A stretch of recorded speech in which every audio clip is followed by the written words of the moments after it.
蘇志威開舞蹈學校，人稱蘇老闆嘅蘇志威喺尖沙咀開舞蹈學校啊！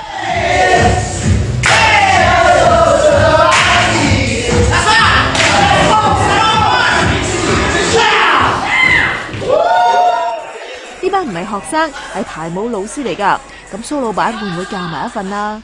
咁啊，希望可以喺今年嘅暑假啦。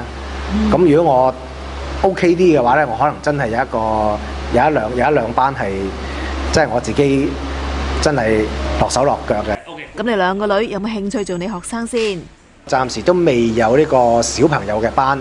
咁咧，但係嚟緊咧，我哋將會有親子班，即係大人同小朋友都會一齊跳。因為既然我要跳嘅話，咁我梗係諗呢樣嘢，益埋我自己同埋個女一齊跳㗎啦。親子班呢個 idea 都唔錯喎，果然識做生意啊！捉啲錢好似你咁有活力，跳晒入你個袋啦！